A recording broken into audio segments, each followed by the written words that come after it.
Live from MMA Fighting Studios, this is Between the Links. And now, your host, Mike Heck. The iconic voice of Esther Lynn welcomes you to a brand new edition of BTL. Thank you for having us on another Thursday, and holy moly, crazy weekend ahead of us in the world of combat sports coming up. We had UFC London this past weekend, and I just realized that I'm not talking to anybody right now because it was on private. But hopefully people are hopping in now.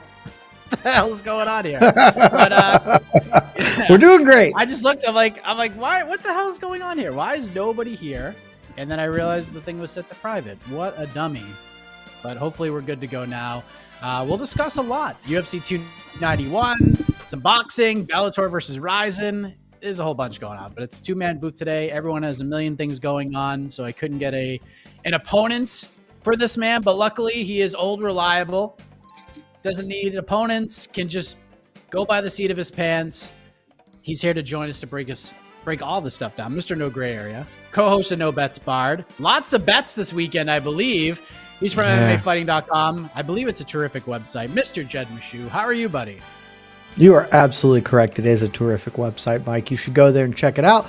In particular, the wonderful Steven Morocco dropped a new thing he's been working on for like a year today. It's how to judge an MMA fight. All of you losers who don't know what the hell you're doing, get in there, take the quiz, figure it out. I may or may not be speaking to some people who actively work for the commentary teams of the UFC who could use this as a way to learn some things. I learned some things. It's a great thing. Go enrich your life, better yourself, as the kids say. Yes, we're not talking about Laura Sanko because she knows what she's talking about all the time when it comes to these podcasts. She does a terrific job with the rules and how to score fights. Here's the thing is I could even give you their initials, and whoever you thought those initials belonged to, you would be correct. I think there's UFC you could use the same initials for two people. DC isn't very good at judging. Who could it be? Trick question. Both need this. Yes, take the quiz and enhance your judging prowess. But a lot to get to. Obviously, we'll talk a lot about UFC 291. There's a lot of fascinating things going on with that card. UFC London was not very fascinating on paper. This is not a great card. This is kind of a tough one to watch from start to finish, but the last 3 or 4 fights give us a lot to talk about. But your man, Tommy Aspinall, Jed Meshew, steals the show as expected. He just goes out and just dump trucks Marcin Tybura. It took him 73 whole seconds. He gets the big pop. Great call out of the Cyril Gane Sergey Spivak winner for Paris. And then he turned his attention to Jon Jones, who responded not long after. So, Jed, the result was not all that surprising. Not a lot of people were picking Tybura, and not a lot of people were picking Tybura to even get out of the first round with Tom Aspinall. So the matchmaking was perfect for that moment and how it all played out. But I guess, what did you take away from this win from Tommy Aspinall? What did you learn the most? Did anything surprise you at all from his performance? I didn't think it'd be as quick, just because I thought he might, he's coming off a fairly major knee injury. I thought he might take a minute to sort of get himself back up to rhythm, back up to speed. And, Marcin Tybura is not like a legendary chin or anything, but he's pretty durable. And Aspinall this was over from the time the first bell sounded, basically. It's weird. Heavyweights is a weird division, man. It's particularly the last few years where, like, you don't have a lot to go on if you're breaking fights down, and like just reflexively, you sort of have to say, well, Tom Aspinall is going to be a future champion because he's young enough and he keeps beating the hell out of everybody he faces. So that probably adds up. But it's the same sort of thing we've had Francis Ngannou, same issue we're having with Sergey Pavlovich right now, and to a lesser extent, Jailton Almeida. They're just running over. Like, there's such a clear stratification of quality in this division where there are like maybe 6 guys who are really good. And then there's, the rest of the people, and the guys who are really good, when they announce themselves, they're just kind of running through people. And so it's like, when Francis Ngannou fought for heavyweight title, like the first time he fought Stipe, we didn't know shit about him. We knew nothing because he's just been ethering everybody in the first like 2 minutes of every fight. And so it's like, I know that he punches real hard, and maybe that's it. Maybe that's all you need to know. And then he lost to Stipe, and we're like, oh, well, now we learned a thing. And then he went right back to doing the same thing. And we're like, well, we still really don't know anything about this dude because he keeps just clobbering guys. Sergey Pavlovich is doing the same way. Sergey Pavlovich could be the best heavyweight in the world, or he could just not have a ground game at all. We really have no idea. And it's feel the same with Tom Aspinall. Like, I don't know what to make of him other than that he is very clearly one of the elite guys. But is he 1? Is he 7? Like, I don't know where he falls in that because there's just been no resistance to anything he has done in the cage. And I mean, that's a credit to him, certainly, but it does make heavyweight a very, very weird division. Because how the hell do you handicap a Tom Aspinall versus Sergey Pavlovich fight, or a Tom Aspinall versus Jailton Almeida fight? Who knows what could, like, we know what the two likely outcomes are, but how likely is each outcome? Who can say? Heavyweight is a mystery, and it kind of makes it fun. And I'm very excited Tom Aspinall is back in the mix. Yeah, great performance for him. The card needed it. The crowd needed Terrific it. call out. Yeah, I thought it was well done. By the way, because most people just be like, Jon Jones, I'm coming, and set the path. He just laid up. Yeah, he laid out the path. He laid out seeds on the path to Jon Jones. And what's great about that is Tommy Aspinall, even though he defeated Marcin Tybura, he did something that Jailton Almeida or Sergey Pavlovich has not been able to do. He got Jon Jones's attention immediately, which is a big thing considering the narrative that Jon put out there himself heading into the Stipe Miocic fight in November, that I'm going to beat Stipe and then I'm going to walk away. And I know you don't necessarily think that's the case because the heavyweight title record and heavyweight title wins, that record is not far away for Jon Jones after he beat Stipe. But how would you grade the? I'll throw like I'll throw out a time frame for you. How would you grade the chances of Aspinall getting in the octagon with Jon Jones? Let's say December 2024. Very high. I've been saying it from jump. I don't think Jon's retiring, and I think I have increasingly become in the minority of this, but he's too petty. Like to retire, to just like do that. He needs this too much. It's too much of his identity at stages. And like, he certainly wouldn't retire. He might vacate the belt or whatever, but then it'll be a Henry Cejudo vacation where it's like, all right, well, I'm not the champ, but as every time people fight, I'll be like, yeah, so BT dubs, I'm still the baddest dude in the planet or whatever. And I could win if I only wanted to. So I think there's a really high likelihood he ends up fighting Tom Aspinall next year. Maybe he steps aside after the Stipe thing, but I really am just not sure. Like, if I'm Jon Jones and I look at this, I'm like, I don't know, man. He's gonna truck Stipe because I don't know why we're pretending like this is a fight. Like it's simply not. Stipe's old, hasn't looked good in years, hasn't fought in years, and even when he was fighting against a less good version of DC, didn't particularly blow the doors off people. He's going to get trounced. This is not like he's going to beat that and he's going to look around and be like, Sergey Pavlovich can hit real hard, but all I have to do is tackle him and the fight's over. Okay. And I think there's a really good chance we get Tommy Aspinall versus Jon Jones for the heavyweight belt at the end of next year. And maybe that ends up being the fight that, Jon gets to tie the heavyweight title defense record because he fights Sergey, and then he only needs one more. He beats Stipe. He needs 2 more wins to tie the heavyweight record in the UFC. So I think there's a really good chance. Yeah, I think Jon wins. I don't think he flat out retires, but I do think he steps away. And I do think Aspinall could be the dude to get him back. He's probably going to need to win the vacant title and then run off a defense or 2. But I think if at least Jon sees the potential in this man to be a draw and a potential money-making venture outside of just fist fighting and piling on his resume, I think Aspinall, of the current crop of guys outside of legends or former champions that could entice Jon to come back, I think Aspinall is the best chance over Pavlovich or a Jailton Almeida. Yeah. Do you think the UFC? Well, yeah, and that's like the primary factor is he speaks English, and you and just so want to he hang out can with call Tom. Jon Jones out. Yeah, you just want to hang out with the guy. You want to, like I said on the post fight, I would buy a car from Tom Aspinall right now because Yeah, he's I just heard you so say like that. I jovial. don't. That does not feel like a recommendation to me. As someone who worked in the auto industry for a long time, uh, to me that felt like you were insulting Tom Aspinall. Honestly, just not. Buying cars from people. That's not the vibes I get from Tommy Aspinall. I think you know what I mean. He's very friendly. I would definitely have He's very friendly. yeah, I would have an adult beverage with him. I talk to him about really anything because it would be a joy. But let's talk about what happened right before Tom Aspinall delivered a great performance. Molly McCann did not deliver a great performance. She gets submitted by the new flyweight, Julia Stolyarenko. This fight had a lot of questions, mostly because of Stolyarenko. She was having trouble making 135. If she made the weight, was she going to look horrendous doing it? She looked fantastic. She looked upbeat. She looked like 125 should have been her home for a long time.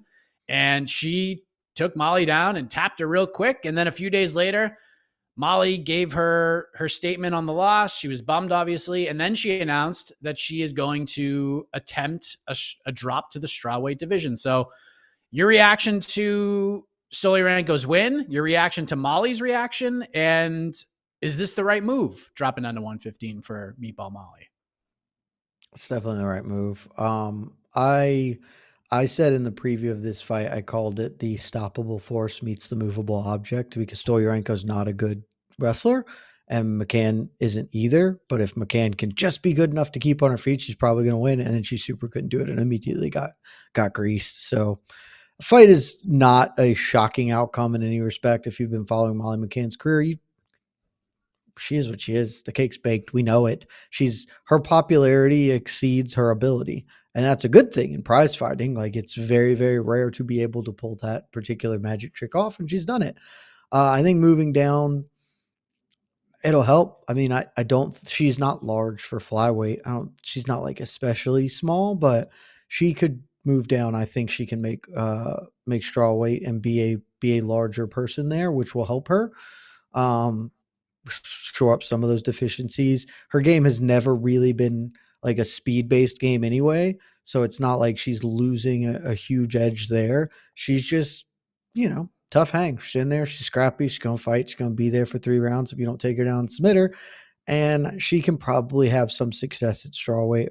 She will always have opportunities because of how popular she is, but she's a fringe top 15 fighter, whatever weight class it is. She's never going to fight for a title. And I think most of us have known this for a while. It's the same with Patty. And that's not a knock on them. That's just who they are. Stolyarenko, on the other hand, I still don't think she's fighting for a title. But it's weird because you wouldn't think that this is a natural weight class for her, given her struggles at 135. But she looked great. And just physically in general, it does appear that she's probably better served at this weight class.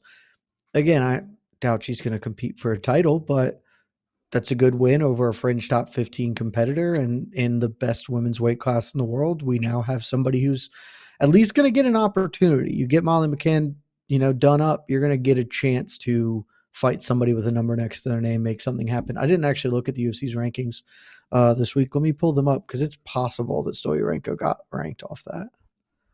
She did not. Yeah, I didn't She think is so. not ranked she is not. It could have been, but no, she is. Well, because before that, McCann was on a 3-fight win streak and her loss to Erin Blanchfield, who is the best flyweight in the world. So, no knocking her for that. But yeah, no, she's not there, but she's probably going to get, I don't know, Tracy Cortez or Andrea Lee, and then you can go from there and she'll have a chance at a ranking. So good for her. Great win. Yeah. I match made the Andrea Lee Natty Ice loser at UFC 292, I believe. Loser of that fight gets Stolyarenko and see what she can do. Change of weight certainly worked out for Paul Craig. I do want to mention him real quick. Goes out there. Boy, did this crowd and the people watching this card need Paul Craig to do Paul Craig things. And boy, did he do Paul Craig things. Just beats the hell out of Andre Muniz, gets the big win. Crowd went bananas. We felt the momentum shift a little bit. And we've been preaching, Jed, for a long time, since October, that fighters need to do the thing. Do the thing and do the thing correctly. I'm not going to ding Paul Craig for not doing it at the post-fight interview with Michael Bisping, but man, did he do the thing on the post-fight show, calling out Bo Nickel. I love that call out. I don't think he gets that fight right now, but at least he plants seeds, because I think when Bo does get a ranked dude, I think Paul Craig makes all the sense in the world, and I think Paul Craig set himself up for success. I give the man an A, borderline A+ for his Saturday afternoon in London, England. Your thoughts? I'm not going to give him an A. Shouts to Paul Craig. I was not working this event, which super happy about, because it does not appear that many people had a good time doing this. I was checking the Slacks. It's like, man, pretty happy I'm missing this one. That's sweet. Give me that Misfits action later on that evening, because at least it was weird. Misfits was bad, but it was super weird, which was at least kind of fun. Shouts to Paul Craig for doing the thing. To some respects, I didn't love the Bo Nickel call out. I get it. I don't hate it. But I sort of didn't like most of what I heard him say afterwards. Like, calling out Bo Nickel again, I get it. But one, I'm not sure that that's a good call out, because Bo Nickel's going to just rinse him. So, like, it's probably not good for you. I don't know. Like, we're just talking about a dude who is like really scrappy in game, but he struggled against dudes who hit really hard and are very athletic at a weight class up above. And so now his first move is going to be like, what if I fight arguably the most athletic dude in this weight class? Granted, he doesn't really know much about fighting yet, but I did just see him put the hands all over some dude. That's just not going to go well for him. So I don't love the call out in that regard, even though I, like you, don't think he's getting that next. That might be down the line. I think he just, like, I'm pulling up the UFC's rankings now too. Interesting. The UFC rankings, not sure they've done anything with the UFC rankings right now. Is this still not updated? So they still have Andre Muniz ranked at 14. Which is obviously wrong, given that he just lost to Paul Craig. They still have Craig at number 9 in the light heavyweight. So the 5 people doing the UFC rankings, congratulations, you're still very bad at your jobs.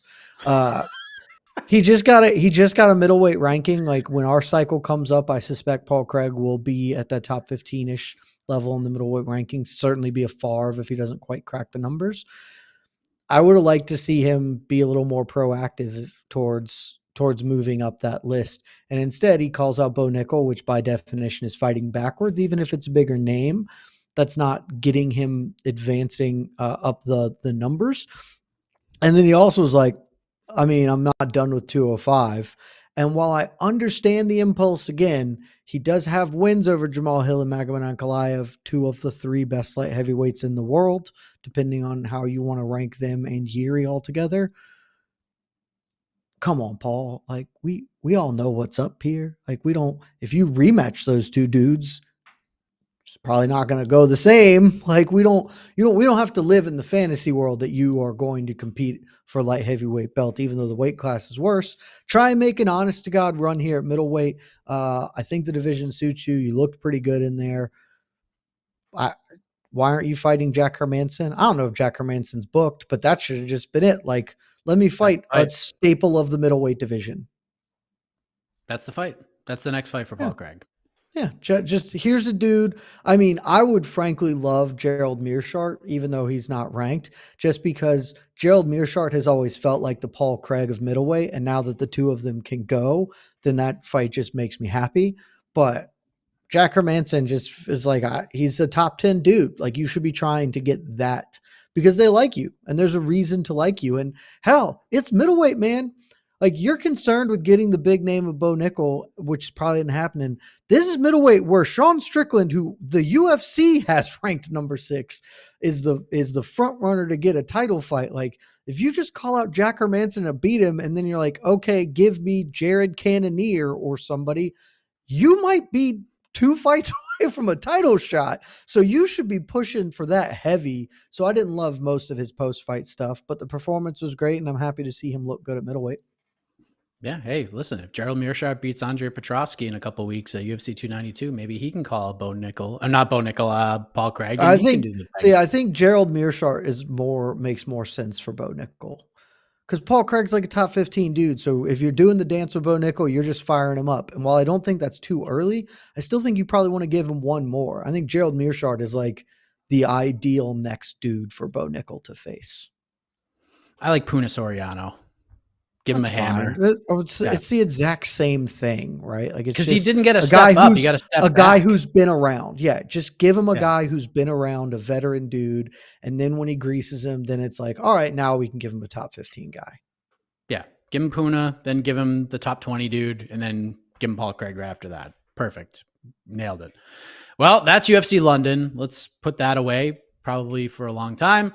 Let's move to this Saturday, UFC 291. Jed, the rematch is upon us. Dustin Poirier versus Justin Gaethje 2. We get the BMF title on the line. Jorge Masvidal is going to be there to wrap the title around the winner. And this one just seems more than right up your alley, does it not? Is this the most highly? Is this the most highly? Everybody's alley. It's up everybody's alley. But is this to you the most highly anticipated fight of the year for you?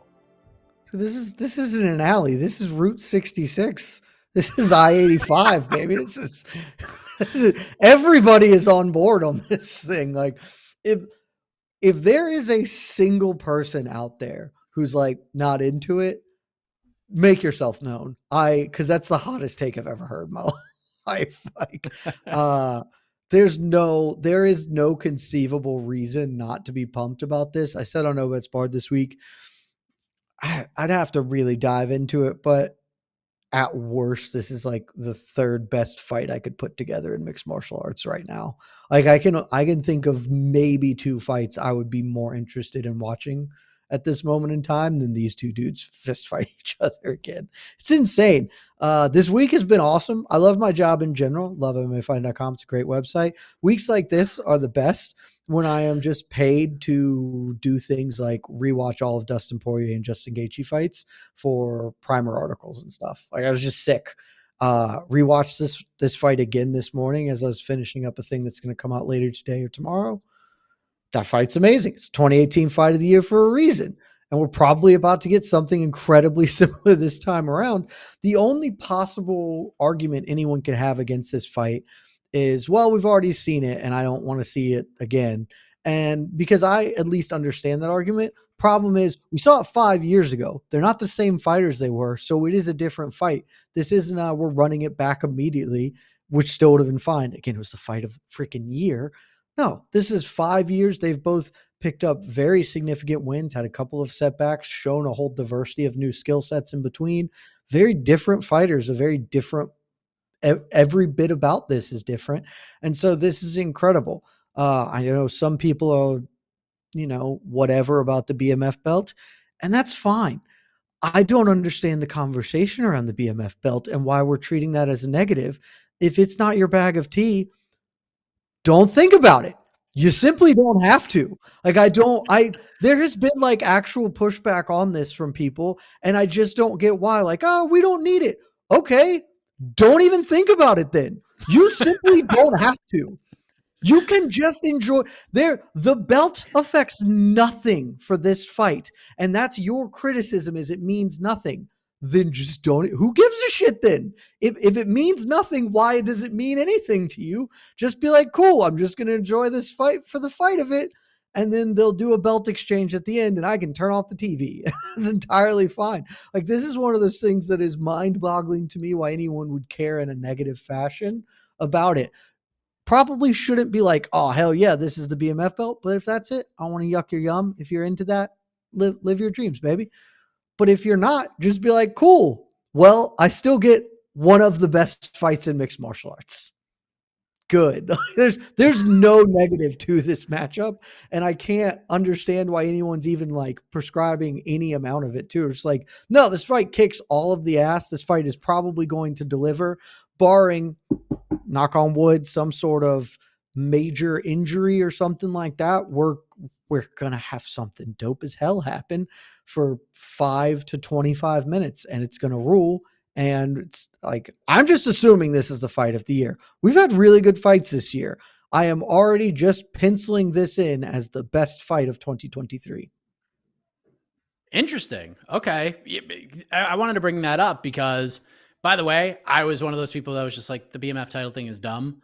But then I heard Gaethje at the media day yesterday, and I was like, Justin Gaethje wins. It's going to be kind of fun seeing Poirier's teammate wrap the belt around his waist and Gaethje probably being a little smarmy about it.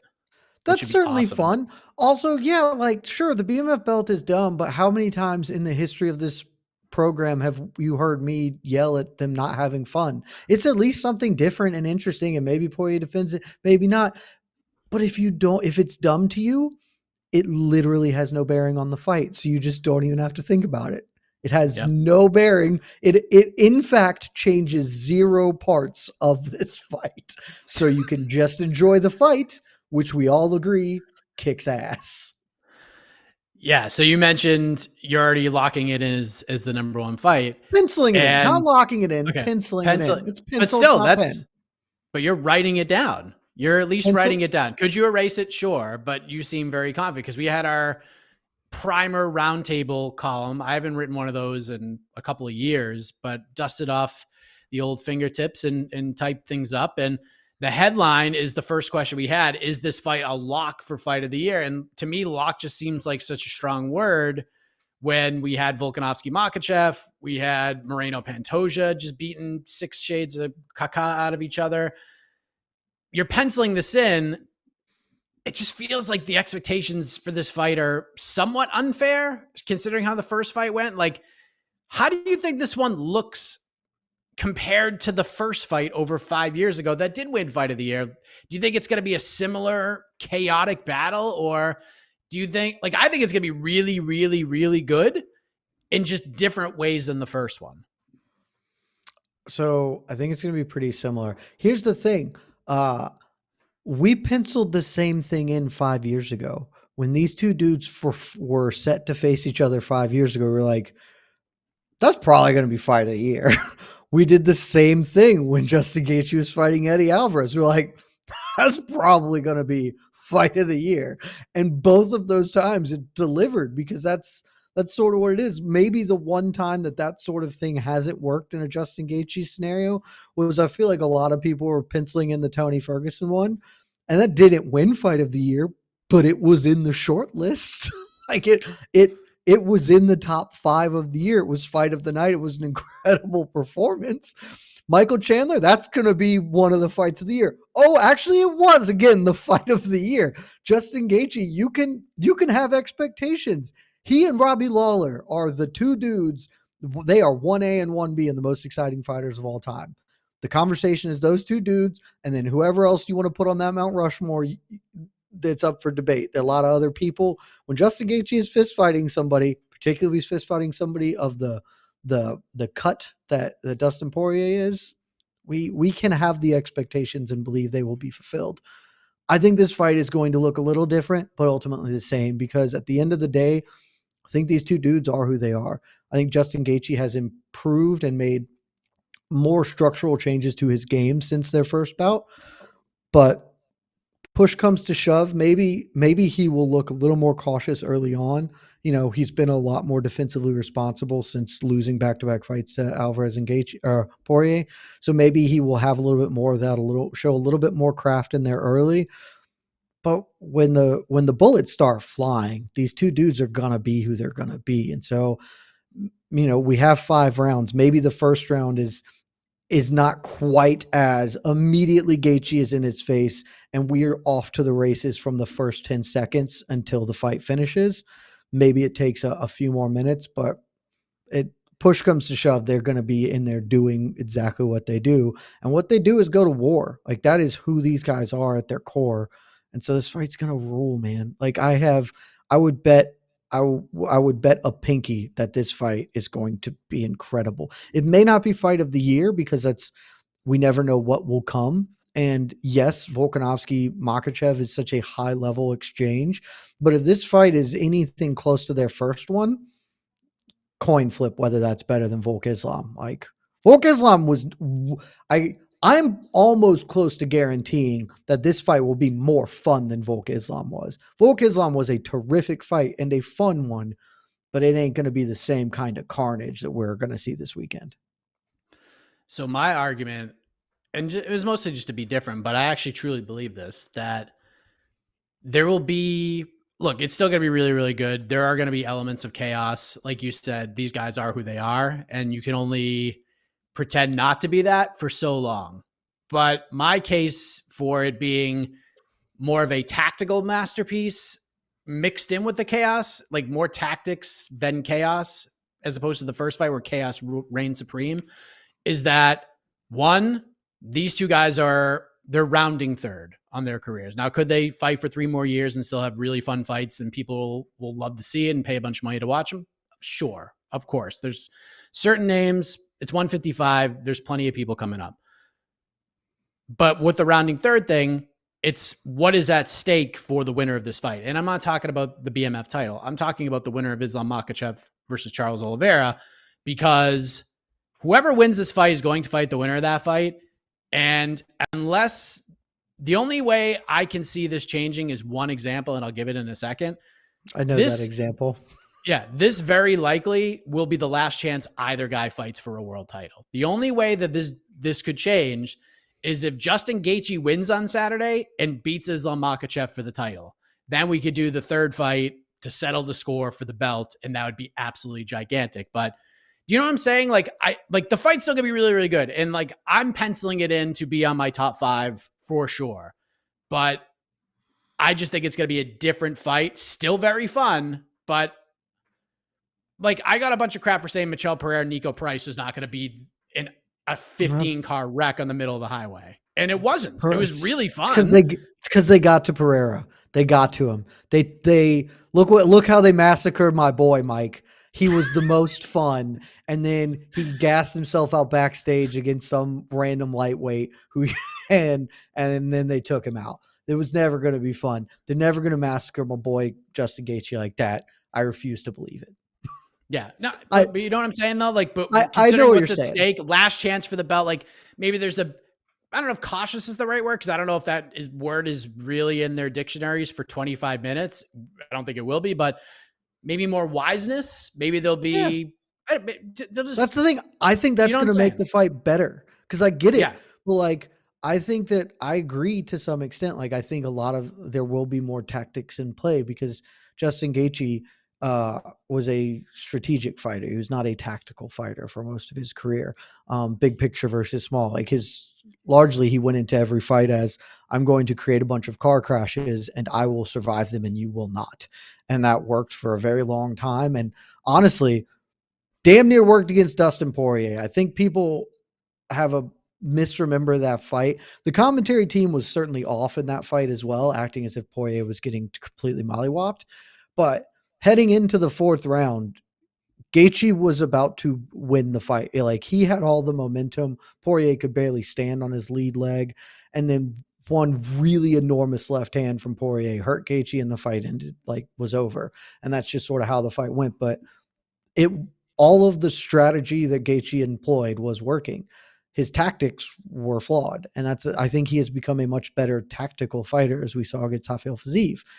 And that is, I think, just going to make this fight better. We are going to see these two dudes be chaotic and be insane, but also with the same sort of tactical nuance that we got in Volkanovski Makhachev, right? And that's because that fight is, like I said sort of earlier, that fight is not a great fight because it is incredibly thrilling. It is a good fight. There's tons of action, but there's a narrative going on. There is a back and forth as adjustments get made, and there's sort of a rhythm to this fight that builds in a really great way that storytelling does.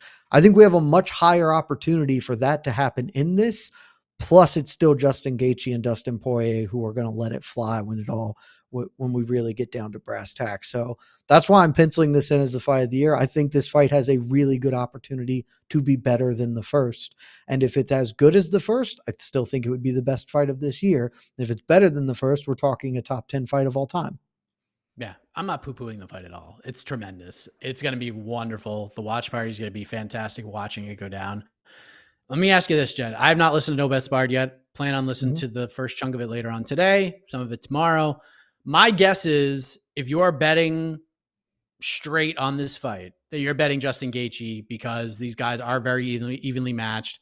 The success he had in the first fight, he's the underdog. So I think if the line was flipped, you might even lean Dustin Poirier just because of how closely matched they are. So taking the betting odds out of it, underdog odds plus money looks as enticing as that is. Take all that out. If this is 50-50, if this is a straight pick 'em, even odds, are you leaning Poirier or Gaethje, and why? I mean, this is it's a gin. You're absolutely correct. I'm taking Gaethje for value. This is a coin flip fight. So pick the day, and I may have a different answer. I did just rewatch basically their entire catalogs this morning as I was wrapping up my primer piece for this fight. And I am at the moment leaning towards Justin Gaethje in it. I think Dustin Poirier is the more crafty fighter. He's still a better defensive fighter, and that paid huge dividends. And he can still kind of lean on that in this bout. But to me, the leg kicks are still going to be a major factor for Gaethje. Poirier basically just ate them all and just gutted his way through it. And that's not, it worked, but that's not really a recipe for success for your strategy to simply be, I'm going to be real tough and hope that my leg keeps working, because it just won't. That's a huge thing for me. I'm taking a lot away from their most recent fights too, which is coming into this. I know the Fiziev fight had a little bit of controversy. I think some people thought Fiziev won that fight. I am not among them. And I was really impressed by the adjustments Gaethje made in that fight. You're talking about a dude who that many people thought that was a terrible stylistic matchup for him, among the worst in the division, and sort of found a way to work through it using craft and guile that has largely not been his calling card, and making that fight difficult for Fiziev in a way that he wasn't anticipating. I think one of the big things from that fight, Justin Gaethje hits real hard, but he is not like, he doesn't really sit down on his punches all that often. There have been a couple. I mean, the James Vick KO certainly stands out, but he is largely not a dude who is swinging as hard as he can. He's just letting his natural power touch you, and that and his leg kicks and just the pace he is putting just sort of all accumulates into this collapsing erosion of your body. Against Fiziev, he wasn't able to do that, and he was struggling to find the mark early in that fight as frequently as he kind of has with other people. And so he was just like, all right, swing him. And he just started firing huge fastballs down the middle, and not all of them would hit, but the ones that did hurt him. Like, they would hurt Fiziev. They got reactions out of him. They got him to adjust his style. I think that was a huge thing missing from the first fight with Poirier. Poirier would have these big moments, if you go watch it back, where he's always touching with the jab and kind of keeping pace with Gaethje's leg kicks in that way. But when Gaethje would go to the high shell cover up, Poirier would double, triple, quadruple jab and then fire in a hook around the guard or uppercut and just get these extended combinations that really let him put a pretty high volume on Gaethje that obviously was effective. I think Gaethje is going to be a lot better this time around at not allowing that to happen and simply swinging as hard as he can out of his freaking shoes to hit Dustin and back him up and not allow him to get into a real big rhythm. And I think that that's a huge weapon. I mean, Michael Chandler hurt Dustin Poirier. I think Justin Gaethje can hit just as hard as Michael Chandler if he's really trying to do so. And I think that that can just be, and he's not going to like totally gas out like Michael Chandler does in every fight. So the way that these two dudes are coming into this fight gives me just a very slight edge towards Justin Gaethje. You know, with the main events, we talk about stakes and fighters, what they have to lose and stuff. And usually you look at the main event as the obvious answer of like which fighter has the most to lose on this card.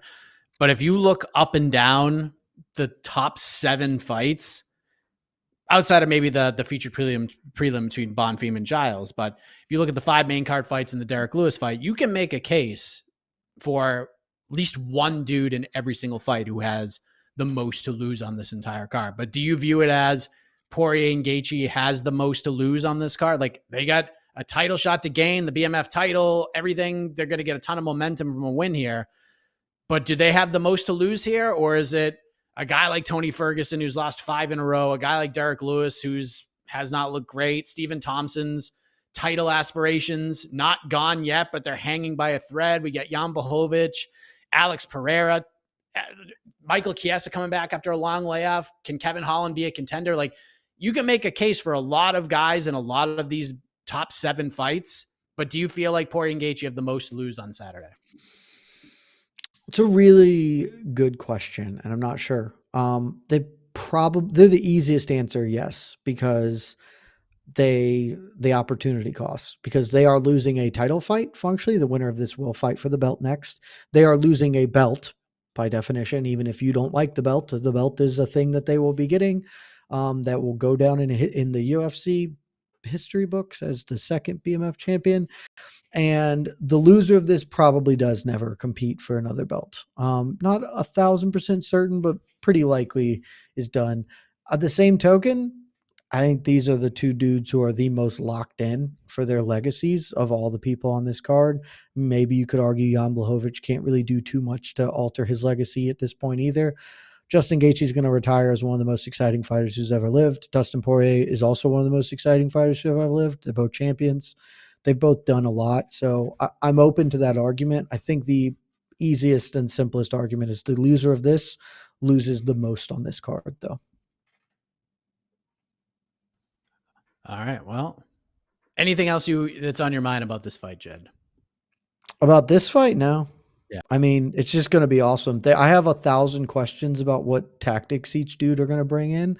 And that's why, like I said, why I think this fight can be better. Because in the first one, there weren't really like a huge number of questions. It was, can Dustin Poirier be broken by Justin Gaethje? And for 15 minutes, it really looked like he could be. And then he just landed a big one.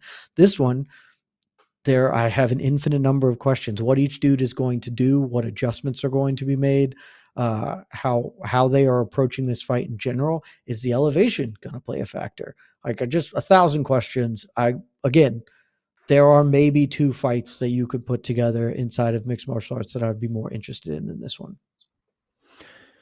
It's going to be a great fight, and I'm excited for it. So let's move on to the co-main event, Jed. Another question on that primer was, is Jan Blachowicz the right opponent for Alex Pereira's UFC debut at 205 pounds? So my answer was, admittedly, at first, it was a no for me, because stylistically, this could be a really tough fight. But considering there's no champion right now, and Yuri's just waiting around, and doesn't seem like the UFC is going to give Ankalaev or Johnny Walker any favors, I feel like this is kind of the best it can get realistically right now for Pereira, even though it's a tough matchup for him. What do you think? All things considered now, do you feel differently with the title being vacant and everything that's happened in this division since this fight was announced? Is this, in fact, with everything left, the right fight to make for Pereira's 205 debut? No. I think that they just have a really difficult task with the 205 debut, basically. Because I get the idea in concept is okay. You just want to give Pereira right into the mix against the top 5 guy. Like, that's sort of the idea. And so I get that. The problem, like you sort of pointed out, a lot of the other guys aren't going to happen for one reason or another. I think this is a really tough stylistic matchup for Pereira. And if he wins, good on him. Like, that's terrific. But it's like, I would say that Ankalaev is a worse stylistic matchup, but that's probably about it. I would say Pereira has a better chance to beat everybody else in the top of this division, other than Blachowicz, really. Like, Jan Blachowicz doesn't get a lot of credit for a lot of things that he has done in his career. I don't understand why. For most of his career, he was just sort of an also-ran. And there is a realistic argument that he should have always been that. And that if Jon Jones had never left, Jan Blachowicz simply would have just been another dude. Jan Blachowicz is a really good defensive fighter. He is one of, if not the best defender of leg kicks, which was a huge feather in his cap against Magomed Ankalaev, who, like a lot of his striking game, just relies on his kicking ability. Pereira's game is not nearly as bent towards kicking, but it is like a really fundamental part of how his offense is set and how his rhythm goes to work. and Blachowicz is going to shut that down like very, very quickly. And then it's just a question of, okay, can Pereira boop him before Blachowicz force him into clinches and just bodies him down the way he did Izzy? Because maybe Pereira's going to be a lot better. He's not cutting weight. Like that will be a big question. We'll see what he looks like at this weight class where he is not killing himself to make it. He gets to eat all he wants, etc. Jan Blachowicz did not have a real difficult time taking down Israel Adesanya, who's admittedly smaller than Pereira, but I think a better technical defensive wrestler, and just sitting on him. And Izzy was able to take down Pereira. Just the 1-1 seems to make 2 to me here. I think Blachowicz is savvy enough on the feet to not get totally clobbered immediately and at least be competitive enough to set up takedowns. And he's not a dummy. He's just going to take him down a bunch. And maybe he can't finish him, but I wouldn't be shocked. Like, he's got a good arm triangle. He's got good top pressure. Pereira doesn't have much off from his back. Izzy controlled him on the floor for like 4 minutes. So I think this is a really tough matchup. I would have much preferred a Johnny Walker matchup. I know Jamal Hill is injured, but like that would have made been fun, kind of insane, but would have made like fun. And I think there's a really, really high possibility that Pereira just immediately gets stymied as a title threat right out of the gate. Yeah, I think a lot of people look at this fight where if Pereira wins, he's just going to highlight real Jan. And if Jan wins, it's not going to be the most aesthetically pleasing performance. Like you said, Jan doesn't get enough credit for being a finisher. And I was looking up a stat earlier that like it's almost 11-9-9, baby. It's crazy, 11-9. Yeah, we talked about that on No Bets Barred. Like he is extreme. Like he's got 11 decisions, 9 subs, 9 TKOs. Like he's incredibly well rounded. Yeah.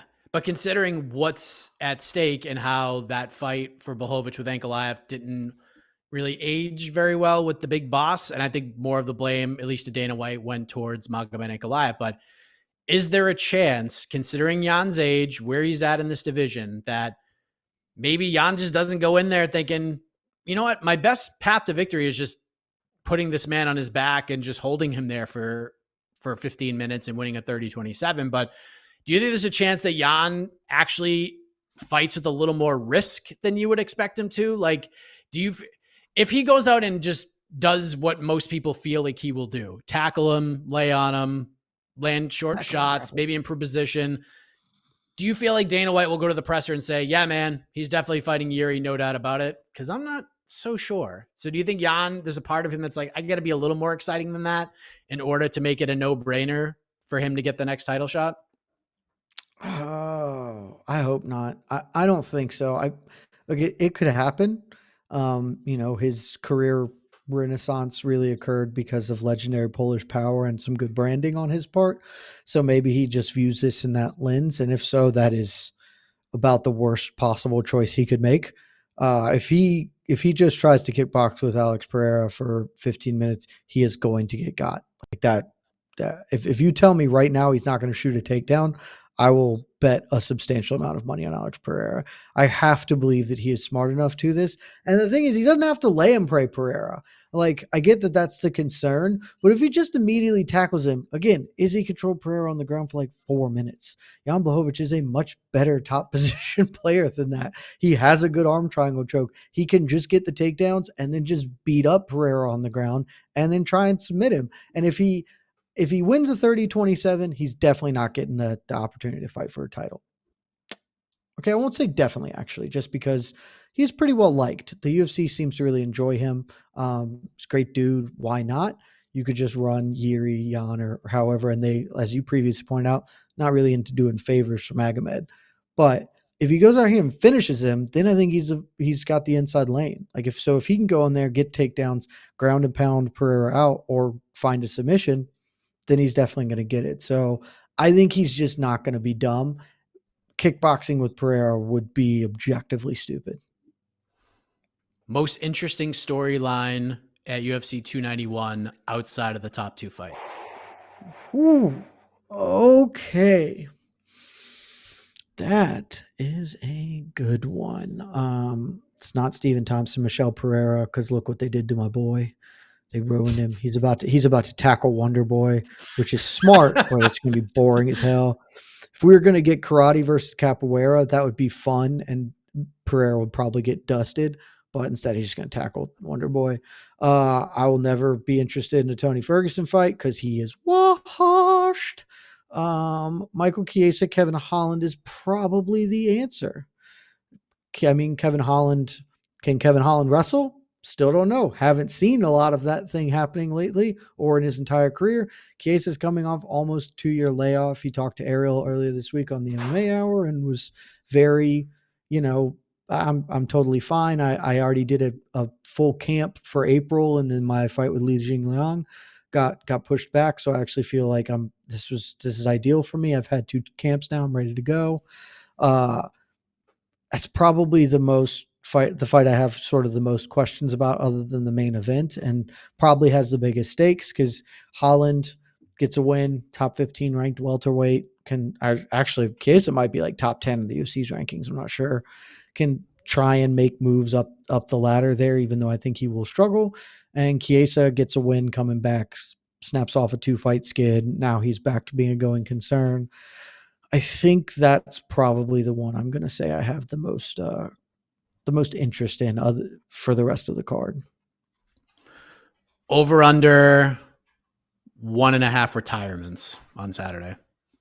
Retirements? I'm going to say under. I don't know who all. Tony Ferguson's never going to retire, and I know that he should, but he's never going to retire.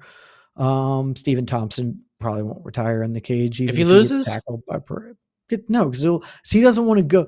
I'm extremely confident Stephen Thompson will let us know when he retires. And when he does, it will be like, hey, UFC, you got to give me a Nico Price. You got to give me a dude who's going to strike with me, who has literally never shot a takedown in the UFC. And I'll fight that dude, and then I'll retire. So I don't think so. If they lost, Thompson and Ferguson should both retire. And there's an argument that Blachowicz and frankly Poirier and Gaethje should hang it up because they're taking too many things. I don't think we're going to get any of them. Derek Lewis also theoretically should retire if he loses to Marcos Rogerio de Lima, but I doubt that's going to happen. And I don't want him to retire because I'm torn. Actually, the heavyweight fight might be my actual low key that I'm the most interested in. Because if Derek Lewis loses, it will be the worst loss of his career. Everybody else he's lost to has been good, at least, whereas Marcos Rogerio de Lima is not. So that'll be pretty tough for Derek Lewis. He's not good. I'm sorry. He's just not. I've watched the man fight. He's not awful, but he's not like a top 10 heavyweight, and that's sort of the dude who Derek Lewis lost to. So that'll be a pretty big falling for Derek Lewis, which I don't kind of want to see. But also, if he loses, maybe we can get Derek Lewis in BKFC, and I really want to see Derek Lewis in BKFC.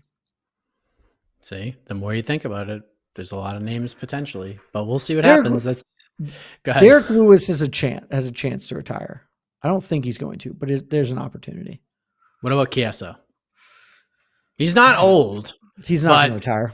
Do you hear the way he talked to Ariel? So, I mean, his specific words, paraphrasing because I don't want to say it's a direct quote, but I've got a lot of tread left on these tires. I'm nowhere close to done. Okay. So I don't think he's retiring at all. All right, cool. That's UFC 291. It's got to be a fun main card. Watch party, 9:45 p.m. Eastern on Saturday. We'll have a preview show tomorrow. Go ahead. Does Jake Matthews retire if he loses to Darius Flowers on short notice? You mean former Jed Meshew, top 10 ranked welterweight Jake Matthews? Jake Matthews may actually have the most to lose this weekend because if he's done, he's just done. He still is only 28. So you could convince me he could have an RDA late run in his career. I thought he was doing it and then he super wasn't because Matthew Simmelsberger was just bigger than him and he couldn't handle that. So it's if he loses to Darius Flowers, then he's probably done for his career. So arguably he's got the most to lose this weekend. Well, you know who else has a lot to lose? 2 men in the boxing ring. Spence Crawford going down on Saturday, Jed. Spence Crawford, big boxing match the same day as UFC 291. There's another event going on that's going to begin right around the same time of UFC 291 that we'll get to in a moment. But Spence Crawford, Jed, just all the feels. What a fight. Yeah, it's pretty good, man. It's a pretty good fist fight coming at you. This is... I don't say this often, and I don't think I've ever said it for a Justin Gaethje fight. If you can watch one event this weekend, I would watch Spence Crawford over UFC 291. And I love them. I just gave you 20 minutes extolling the virtues of UFC 291. Spence Crawford is as good as boxing gets. Boxing has been unbelievable this year. Credit to the sport as a whole for making a lot of dope things happen. This is about as dope as it can happen. The thing with boxing, particularly at the high level, 12 rounds is so good. Like it is so there's so much time for, and when we were talking earlier about the flow and how fights can have a narrative and sort of develop as tactics and adjustments get made. It's really hard in MMA with 5-minute rounds and so few of them. 12 3-minute rounds really allows an ebb and flow and a story to be told. We are going to get one of those. I think Bud Crawford is going to win.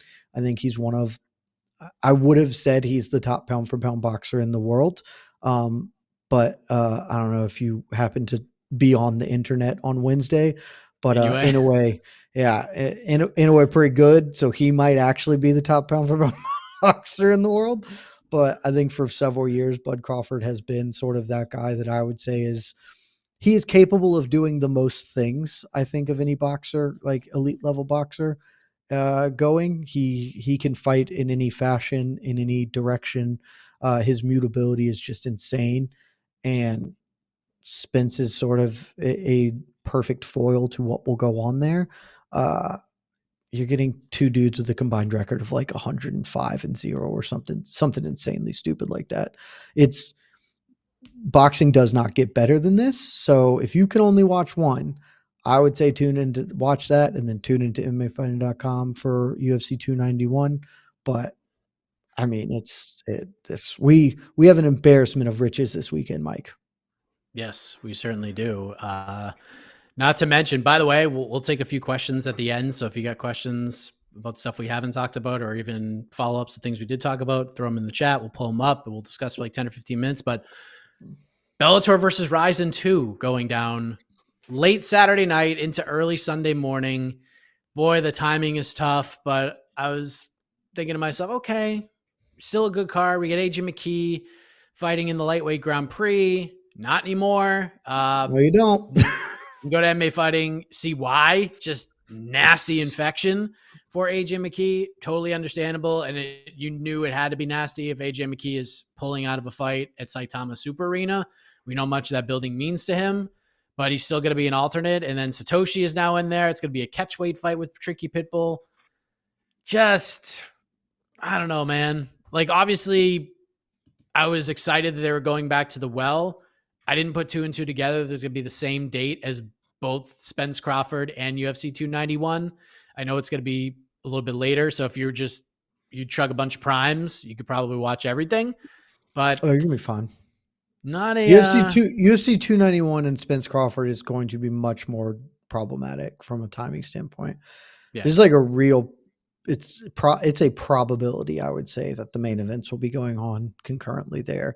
Because the Bellator fight doesn't start till 11 p.m. Eastern. So probably won't get the main event. The Horiguchi fight, maybe you'll get some overlap, but I would guess you can avoid. I guess we'll see. Yeah. What's your level of interest in Bellator versus RIZIN 2? Like none. And it's unfortunate. And so Bellator people, if you're watching, I'm sorry. It's not your fault. It is your fault though, because I don't know, like there's a combat sports schedule out there. You can just look at a calendar and know what you're going up against and be like, hey, this might not be the best weekend for us to pick to do this thing. Because on a normal weekend, I'd say that I'm pretty interested in this. Like, okay, yeah, like certainly it would have been cooler for AJ McKee instead of Satoshi. But this fight is probably better because AJ McKee was going to trounce Patricky. Satoshi probably beats Patricky, but AJ McKee is going to trounce him. But you get Kyoji fighting for a flyweight belt again, which is really, really fun. Danny Sabs is getting after it against a double Magomed. That's always, probably going to be maybe not fun, but interesting. And Koreshkov Larkin is like really a very good fight. So there are good matchups here that would normally draw my attention. I can't. I have too much other stuff that I am interested in, that I'm hyper interested in. So it is just that I can only spread so thin. And so this one is extremely low on the totem pole of my care. I am hoping that I will be able to find a feed that I can watch at the airport on Sunday coming back from New York. And then that's what I will do. I will go to the airport early and I will watch this card. I will try to avoid spoilers as much as possible. But even if I see them, there are some fun fights on here. The Horiguchi Takahashi fight's going to be sick. Even the Watanabe Vader Arteaga is a good fight. Isn't this just on Showtime? I think this is just on Showtime. I think if you download the Showtime app, you can just watch this on your phone. Okay, so I can watch it on Paramount Plus then, probably. And go because I don't think Plus Showtime. Yeah, I don't know that the RIZIN. After, right? Yeah, you should be able to. I don't think that the RIZIN part is on Showtime. I'm not don't quote me on that, but I think the Bellator part is just part of the Showtime thing. So you just watch that on your phone. Are they going to air it live? I'm looking at it on Tapology and it says Showtime. I'm sure that Showtime is airing it live. Yes. Okay. All right. Well, there you go.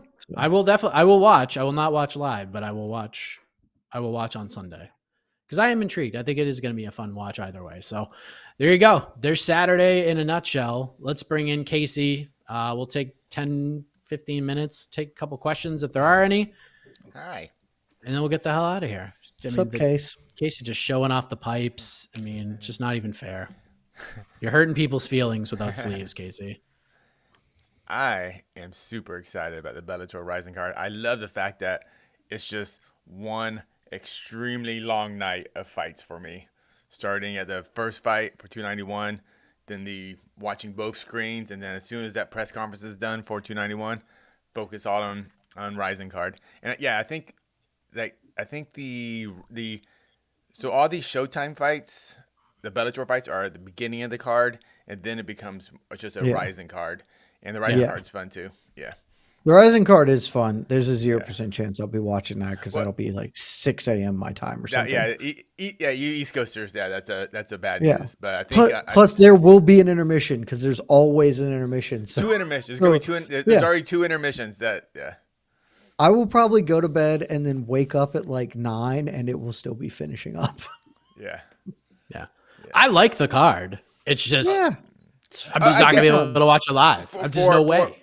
For American fans, I get it. It's hard to do. But for Japanese fans, I think it's fine. Yeah, I get it. Yeah, I understand the scheduling. And that's fine. You definitely don't have to cater to me. Like I totally get it. Sure. Yeah. All right. Let's bring some questions up. Boxing question. Can we talk about the absurdity of Espinoza talking about Inoue jumping up only 13 pounds to fight Tank Davis? It's like asking Gervonta to fight the Spence Crawford winner. Yeah. Boy, Stephen Espinoza going full on promoter, huh? Trying to book this fight. Do you think there's a chance this fight ever happens? I'm not going to say ever, but think this fight happens anytime soon? Inoue versus Tank? No, I don't think it happens anyway soon. I will very lightly defend Espinoza here. I understand the blowback that he has immediately gotten from combat sports fans. To some extent, I'm kind of with him. And like, yes, I do believe that 13 pounds, particularly the lighter you go, the more that's going to matter. But in a very similar vein, we're talking about like what was this was a super bantamweight bout, or was it just a bantamweight fight for against Fulton? That was just bantamweight, or was it super bantamweight? I'm not 100% sure in the weight. I'll look at it right now.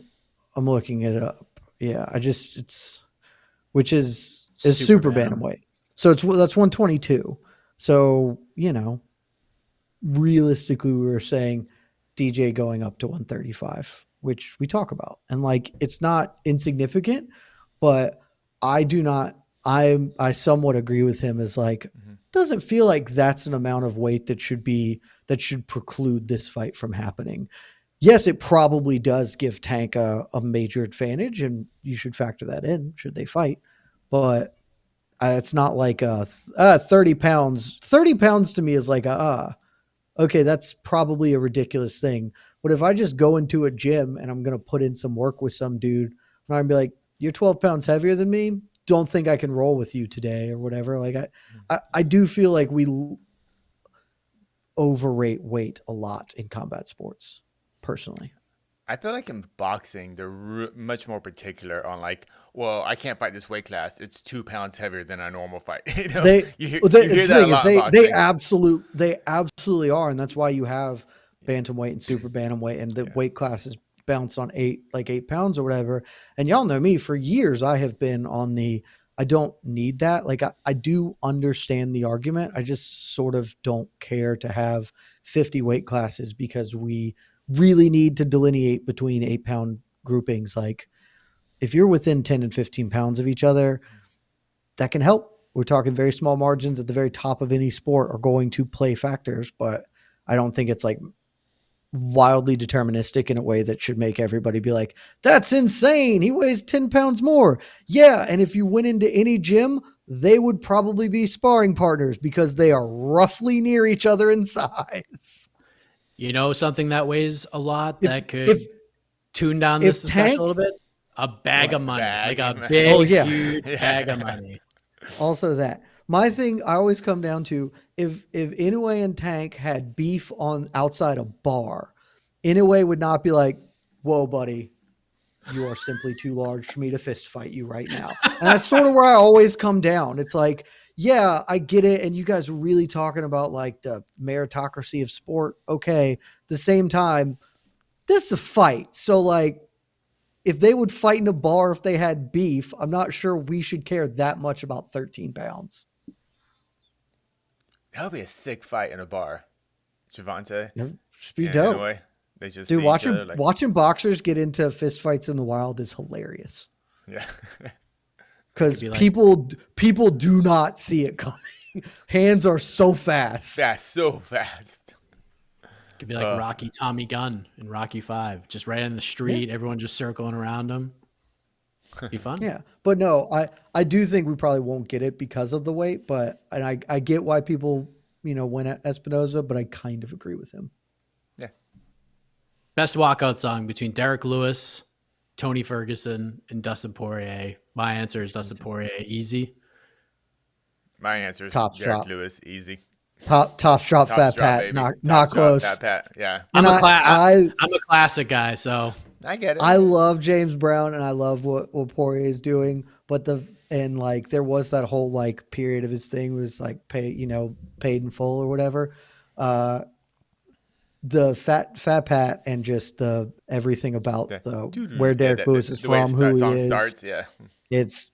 I think Derek Lewis has among the best walkouts in MMA history as a result. It's a good one. It's definitely a good one. Also, shout out to Tony Ferguson too. I mean, I'm not a fan of that song, but it fits him.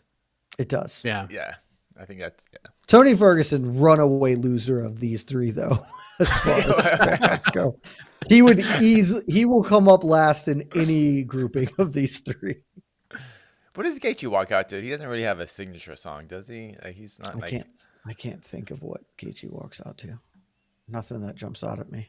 I wonder why. Gaethje probably picks his walkout song the day he wakes up. Oh yeah, I'm kind of feeling this song today. Like he strikes me like that. I wonder why that is. Like some like legendary fighters, you don't really have like a legendary walkout song. Like I don't think of Jon Jones as like a certain song. Do you, or does he change it all the time? So, John, he went to New York for a while. I always think of he used to walk out to Poe's Angry Johnny, like at his beginning of his career, and of the many things that he has fucked up in his life, changing away from that walkout, I think is the most egregious. Because if he had like a decade of coming out to Angry Johnny, it would be the most because it's honestly a perfect walkout song for him. Like there are a couple of highlights on YouTube set to it that are unbelievable. And it's just like, yeah, you should have been doing this for a decade and it would be a legendary walkout. And instead he did the I'm from New York, whatever thing, and has mixed it up a little. God Gave Me Style by 50 Cent was what he walked out to for Cyril Gane. I think he's walked out to that a few times. That's like part of the mix. It's a jam. Yeah, good songs, but But it doesn't You stick to gotta, him. It's not like the you, John. Like it's just funny how some fighters just have that song and yeah, they just pick one other that fighters works. just don't. Yeah. Yeah. If you're gonna mix it up, I am Longman of you should just pick one, or you should pick one that is specifically good for each opponent or situation. Like we talked about Lawler coming out to the Last of the Mohicans song. That Love worked. that. That works. Like That if you're works. gonna do something like that, do that. Otherwise, pick one and just roll with it because then fans can get to know you from it over the years. Still, I think the best, honestly, the best ever. I still think, as far as like perfect for the fighter, Ronda Rousey's Bad Reputation by It's Joan really Jett. good. It just fits her perfect, and just a great walkout song. The time. I still think Wanderley and Sandstorm, even though it's that's dumb. up there too. Yeah, It's dumb, but it's just iconic. It's just yeah. just too You it's can't too hear that iconic. song without thinking of Vanderlei. Yeah, exactly. Dude, when college football season comes around and like half the teams that play college football play Sandstorm at various points in time, every time I'm like, man, be a lot cooler if Vandy was coming out of that tunnel instead of Vandy football team or whatever. Was Sandstorm always like a hit with like just general sports, or did it I have come no over from idea. MMA? It's stadium anthemy for sure. It's- Okay, it is- 'cause it's I a don't very remember good it being a stadium stadium techno song song. until like semi recently. Like maybe I'm wrong. I just don't. Maybe I just can't ignored say it until I started confidently. singing. Yeah, that one. All right. Oh, we didn't talk about this. This is kind of interesting. Elevation. Let's talk about how much will it play a factor at UFC 291. So I think there are certain fights that will play a factor. Like I don't think the main event plays much of a factor. I think if that fight happens in Vegas or the street or even outside a bar, I feel like they're just going to do enough to each other where they would slow down anyways. So maybe like some effect, but I think if you did the same fight elsewhere, I think the remnants are going to be kind of the same. Like I think Wonderboy Pereira, it could affect Pereira, obviously. Like if Pereira does what you say he will do, Jed, and just take Wonderboy down and try to hold him down, third round Pereira, I'm not very confident in. I think he kind of fades out a little bit. I think that altitude gets to him. I think there are certain guys on this card. I mean, obviously Derek Lewis, Marcus Rogerio de Lima. If that fight gets out of the first round, it's going to be, I don't even know what to That fight describe gets out it of the as, first but 3 minutes, buddy. is there a certain, yeah, is outside of that fight, is there a certain fight you think elevation could really play a factor? So we talked about this a little on No Bets Barred. I kind of think all and none, right? So, I mean, just look at the last Utah card.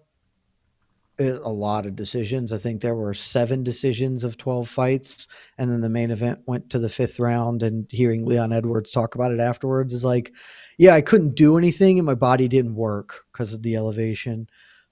So I think it would be foolish to suggest that elevation isn't going to play a factor in probably a lot of these fights. On the one hand, the main event should be the one that it plays the least role in because these are the 2 dudes most economically equipped to prepare for this. They're super professional, been in the game a long time.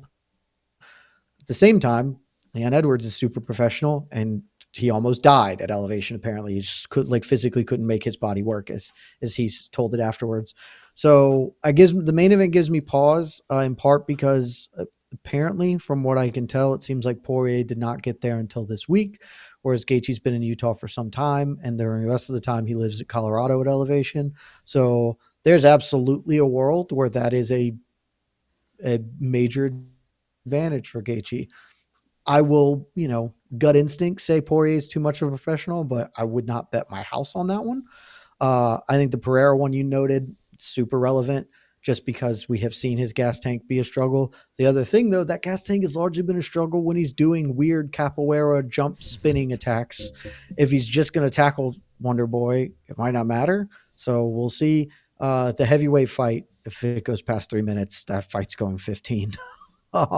It's going to be really bad. And I think then just every other fight on the undercard, these fighters are not prepared for it ever because they don't have the economic means to go to Utah for 2 months ahead of a fight or whatever. And that has changed the fate of titles. C-Level Kane lost the heavyweight title because Verdum went to Mexico a month early. Like that's talking undercard fighters here, Miranda Maverick might get real tired in 6 minutes, and Priscilla Cachoeira can beat her. So I would say that it is absolutely going to affect it, but it's like a knuckleball. Like, you don't really know which way it's going to break. Casey, let me ask you this, and then Jed, I'll get your take on this. I think people, when we look at Tony Ferguson, Bobby Green, we expect some sadness, right? Do you feel like the elevation actually is an advantage for Tony Ferguson because of his gas tank, his cardio? Are you sure you didn't listen to No Bets Barred this week? No, I haven't listened to any of it yet. I already have it keyed up for my drive later on tonight for my errands. So, do you think that do you think being in Salt Lake City is an advantage for Tony Ferguson for this fight? I don't think it's going to go extremely well for him, but because it's here, that maybe it will if he comes out with a crazy pace. A lot of times when I think of fighters in two ways, like how they fight at 100% and how they fight at 25%. And like say someone like Conor McGregor, world beater at 100%. He can beat anyone in the world at full gas tank, but he only has a full gas tank for I think about 90 seconds. Now, someone like Tony Ferguson, I think is still, in general, I think I'm kind of classic Tony. When he can at 25%, he is still unbelievably dangerous. So that's why I think at a tired, exhausted Tony has a better chance of beating a tired, exhausted Bobby Green, I guess, if you know what I'm saying. I think at 100%, I think Bobby Green wins this fight pretty easily. When they're both just beaten up and exhausted, I think Tony Ferguson has a significant advantage. So, yeah. But question for Jed. You said Tony's washed. If he loses this fight, I think there'll be 6 in a row. 6 in a row. 6 in a row. What was the record for most consecutive losses in the UFC? And still, I believe BJ has, and I think it's 8. But let me 8. Confirm that. Yeah, I know BJ. There are a couple of people with 7. I think BJ took it with 8. He maybe has it with somebody else, but let me pull up BJ right Sam now. Alvio's up there too. BJ does have 7 in a row. BJ has 7 in a row. And then a draw with John Fitch. Yeah, okay. But I think BJ, I think 7 in a row is it. Maybe it's 8. But I mean, Tony Ferguson will be in elite company as far as losing consecutively in the UFC goes. Yeah. How do you see Bobby Green now at this point in his career? You said you're pretty convinced Tony's washed. Is Bobby Green washed? No, Bobby Green's not washed at all. His last 2 losses. You don't think of him. He's 36 years old. He's got it's very.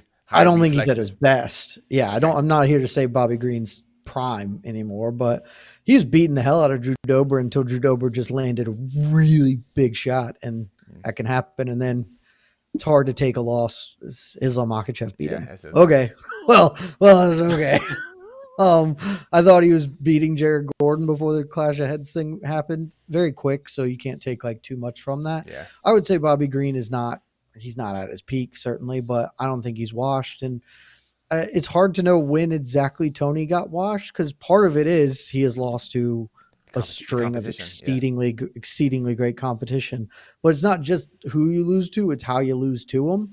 And he was so inert against Beneil Dariush. And Nate Diaz, like that fight sold me more than anything that he was washed. And I was pretty sure he was washed before then. And then Nate Diaz was just like, I know a lot of weird things, short notice, etc. He looks old. And the thing that really makes me not happy about this week, the embeddeds, Tony looks old, man. Tony looks he just looks old now. Old. And I said for years at the peak of his run, I was like, this can't last because of 39. The way he trains. Like, think about Tony Ferguson, all the stuff that people were like, oh, this is so cool. Like, look at him doing this insane thing where he rests 8,000 pounds on his neck and then does chin-ups or whatever. I always looked at that and was like, that's not sustainable. And he's probably going to really, really hurt himself one day. I don't really think that helped him any. And now he's 39 years old in a division where you can't be old in general. And he hasn't won in forever. And he looks to me like BJ did at the end of his career run. And he says the same stuff of like, I'm finally back. I'm doing it for me. Really excited. And the entire Embedded series have looked at him and just been like, dude, that's not there. And I put it this way on No Bets Barred. I didn't do a deep dive. I can only think of one fighter off the top of my head who lost 5 in a row and then went on to get significant wins. There are other people who have lost a bunch and then got a win and then lost some more, and that win wasn't like super significant. The only guy I can think of who has done that is Andrei Arlovsky, who was incredibly unique, and it's at heavyweight. And Bobby Green is not the best, but he is still a significant win. Like if Tony Ferguson wins this, Bobby Green's still a top 25 lightweight, probably in that conversation at least. So I just think he has no chance. Since 2020, he's 5-4-1. The losses are to Thiago Moises, who's probably like the 17th best lightweight in the world. Rafael Fiziev, who's the top 10 lightweight. Islam Makhachev is the freaking champion, and Drew Dober is a fringe top 15 lightweight. Yeah, top 20 dude. And he was looking good. Top 20 and the losses. Jared Gordon fight was just ended weird. He didn't look good early, but I thought he had found his rhythm by the time too. Jared. I thought he had found his rhythm and I was like, oh, he's about to win this fight. And then that happened and it was weird. And it's just like, I don't know. Tony Ferguson is clearly not where he was athletically. And I think many people may have underrated how important athleticism was to Tony's particular brand of fighting.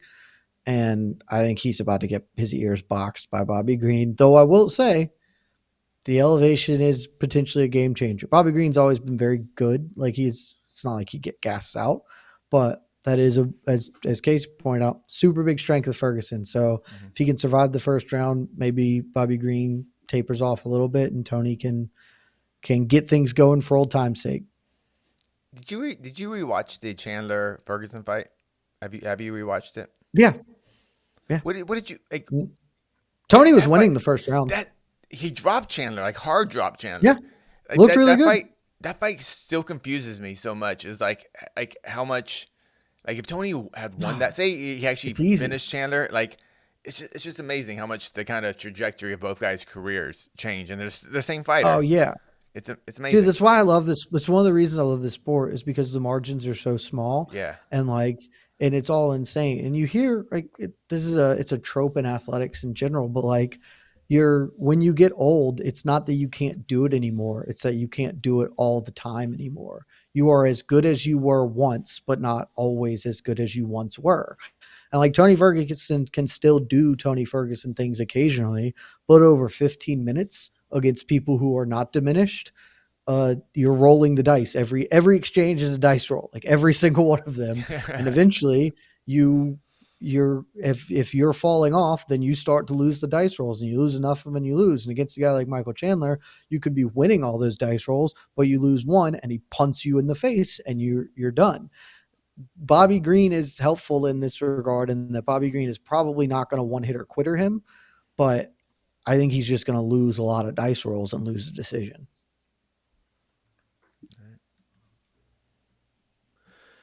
Should the light heavyweight championship have been on the line Love this Saturday? question. Who knows when Yuri returns to the cage? What if the winner of serious injuries could be the first quarter of 2024 for vacant title fight, which could happen anyways. If Conor fights in December, and I'm not ruling it out because the UFC could just be like, screw you, USADA, like he's in. It's probably when this fight would happen anyways. Yeah, that's when the fight's going to happen anyways. So I don't know. I mean, they could have done it, but it's no giant rush. Really? I think they should have done it. I think they just should have done it. Because why not? Why not? The UFC already established that their light heavyweight belt does not mean anything. They did it themselves. I am not the one who said it. They were like, oh shit, we need a title fight now. We're just going to have these two dudes fight for the belt. Let's go Magomed. Let's go Jan, fight it up. Oh, you guys had a draw in a fight that we didn't like, and so we're in our feels about it, and we're going to immediately just pick two other dudes to fight for the belt. Let's go do this. They already devalued the title. They made the title useless and meaningless. It just so happens that there is a dude who is the best light heavyweight on earth right now, and he'll probably get to fight for the vacant belt. But they could have just as easily said YOLO, just do it. And why not? It would have been fun. It would have been stupid. It would have been incredibly unique for Alex Pereira to have a chance to be a 2-division champion and maybe suck at MMA. Like, he might still not be good, but he could have been a 2-division champion. It would have been incredible. And I honestly don't see why they didn't do it. There's no real reason. The winner of this could then fight Yuri in December for the belt, which probably is what happens anyway. So why not just make this for the belt since you stripped your champion or he vacated? Like, I have no idea why we didn't do this. None whatsoever. Because UFC didn't want to pay. Geez, they don't have to pay. They just say, we're going to do it. It's not what a fighter's going to stand up for themselves for the first time in history. No. The only reason that they should not have done it is if both Jan and Pereira were like, I'm not going to fight 5 rounds. And they definitely wouldn't have said, I'm not going to fight 5 rounds if a belt was on the line. They should have absolutely made this for the title. Yeah. Jan said that they had like brief discussions and then that was it. And Pereira said it was never brought to his attention. Yeah, why not? Like, I genuinely don't understand. Sure, there's no rush, but there was no rush to do it. And just like, there's like, we're mad that fight went to a draw. So January, let's have a title fight. Like, why just do this one? We're mad that Jamal broke himself playing basketball. Like, it would have been way cooler to do this. It would have been way cooler, but man, it was still kind of bothered me. Pereira getting a title shot off 0 wins, awesome. 0 wins at 205. Come in, yeah, it'd been odd, but I kind of for the funness factor, yeah, I wouldn't. Jan Blachowicz could be a 2-time light heavyweight champion. Which, if you told me that in 2018, that Jan Blachowicz was going to be a 2. If the day after Dustin Poirier and Justin Gaethje had the fight of the year in 2018, you were like, guess what? Jan Blachowicz, who later this year is going to get iced up by Thiago Santos. That dude is going to be a 2-time light heavyweight champion. I would have laughed in your friggin' face. And instead, we could have lived in that world, guys. Yep, we could have. Well, you can hit. I think we're good. Unless we have one amazing question hanging. Ooh, what's our last? Let me see if we have anything amazing. I love Yanni Blachowicz so much, guys. His career is incredible to me. Last one. Is AK still vacationing and watching Fast and Furious movies? AK was on to the next one. He's back. He's back. He was on Tough Hang, I believe, too. Wasn't he? He was on Tough Hang. Yeah. Yeah, he came back for the worst episode 2 of the season. That's saying a lot. That is saying a lot. Haven't watched a second of that program, and I feel great about my choices. I got a feeling you're gonna be I have a feeling you might be watching this week. You might be on this week. Get ready. Hold on to that tag rope and extend your hand because I think you might be tagged. Nobody has brought this to my attention thus far, so we're trying to find the right moment. We'll see. We'll see. Keep your ringer on, Jed. Keep your ringer on because Connor's traveling to Dallas Tuesday. I'm traveling to Dallas Tuesday. Someone's got to do it. I don't have to watch it to do Tough Hang. I can absolutely do Tough Hang without watching that show. That'd be great. You can just watch the fight. Yeah. Won't even watch that. I'll just do Tough Hang blind, and we'll see what happens. I'll just say I'll speak generically. Man, that was a fight. I'll be like Dana at post-fight pressers when someone asks him about an undercard fighter, and he has no idea what you're talking about. The kid's good. It's good. Kid's really good. It's just he's a really tough kid out there. He showed how tough he is. He always comes to scrap. And that's why we like him. He's moving on to the semi-finals. He's moving on in the tournament. He's going to have an opportunity if he keeps performing like this. He could find himself the winner of the Ultimate Fighter and get that 6-figure contract. See, I nailed it. Nailed it. Also, I do at least know from hearing y'all talk about it that Connor sucks as a coach and all of the rookies that got greased. So I can just be like, that's what being a veteran fighter gets you out there. He showed that experience. That's why he was previously in the UFC. So, there's a rookie succeeded. Good for him. When you say Austin rookie, Rico, baby. The 36-year-old rookie prospect. It's a prospect. Is he a heavyweight? Then he's definitely a prospect at 36. Yeah. Bantamweight, he knocked out. Oh, Hunter he's a Azure with one of those- 36-year-old bantamweight? Why Yeah. would you even put a 36-year-old bantamweight on that show? You got to come. Okay. Rico's fun because Rico's a fun. Why? That's Dude, not, just sign him then. Why would you put him on this show, a show explicitly for prospects? He's 36. He's not a prospect. He has like at most 2 good years in this weight class. And that's even asking a lot. he beat the Will Brooks- 31-year-old Hunter Azure. That's the vet. Yeah. That was a crazy ass knockout. Will Brooks didn't get a chance on the show, which is still unbelievable. I honestly, I want this bit to go on forever because it tickles me that Will Brooks is clearly deserving of another shot, and for no discernible reason. Like all he is doing is asking for it, and the UFC is just kind of like, nah.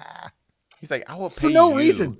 We're gonna do an Ultimate Fighter season pitting former vets getting one last chance, and one of the weight classes just happens to be lightweight, and Will Brooks is just right there. And on Michael like a Chandler. And 6-fight Michael winning Chandler. streak. You With love Michael drama. Chandler Michael as the Chandler's right coach. there. Yeah. The guy you Like, beat I twice. don't understand how you don't put Michael. Oh, here I am, veteran Will Brooks being coached by Michael Chandler. Dude, I beat twice.